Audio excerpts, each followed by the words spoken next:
जे जाय मुंख्लंफोरा हारिनि इयुनखौ नायनानै हारिनि थामोनथा हारिनि रैखाथिनि थाखाय गावबा गावनि जिउखौ बावलांबाय। बे समाव आं नोंथांमोनसिम मोनसे आपडेट होनो लाबोदों।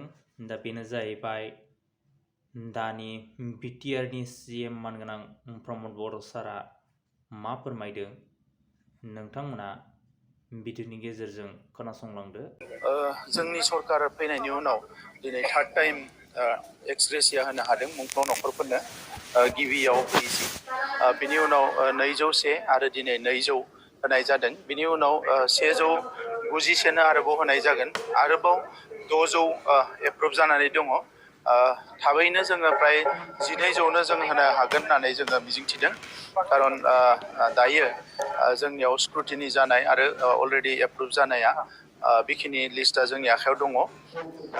आङो बेखौनो दिनै अबंलावरिनि खाथियाव आर'ज गाबदों जे जाय मुंख्लंफोरा हारिनि इयुनखौ नायनानै हारिनि थामोनथा हारिनि रैखाथिनि थाखाय गावबा गावनि जिउखौ बावलांबाय, बिथांमोननि जि जिउ सोलेर बेयो अराय सम सोरगोआव आलो गोजोनै थाथों आरो बिथांमोननि जि अबदान हारिनि फारसे बेखौ अराय सम गोजोर खालामनो थाखाय जोङो बै रमान स्क्रिप्टनिफ्राय लानानै दासिम जेसेबां मुंख्लं जालांबाय बे गासैनिबो मुंफोरखौ जारिमिनफोरखौ लिरथुमनानै दोननो थाखाय सालबारियाव मोनसे बड'लेण्ड मुभमेन्ट मेम'रियेल मोनसे मिउजियाम जोङो लुनो सानदों आरो बे बाक्सानि सालबारियाव।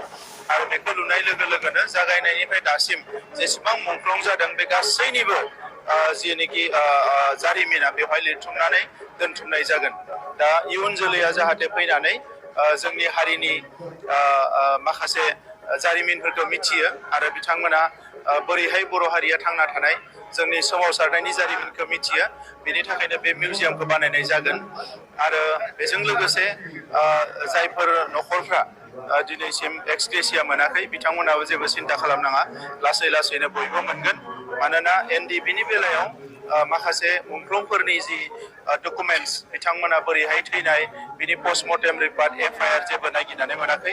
दा बेनिखायनो गोबां उसुबिदा जादों। थेवबो जोंनि माखासे दैदेनगिरिफ्रा बेफोरखौ नागिरै बुथुमगासिनो दङ आरो जेब्लानो नागिरना मोनगोन, बुथुमनाय जागोन, स्क्रुटिनि जागोन, अब्लानो बिथांमोना मोनबाय थागोन। भिडिअखौ नायनानै मोजां मोनदोंबा लाइक, कमेन्ट, शेयार खालामनानै होदो आरो नोंथांमोना आंनि चेनेलखौ दासिमबो साबस्क्राइब खालामाखैबा थाबैनो साबस्क्राइब खालामनानै होदो। गोजोन्थों।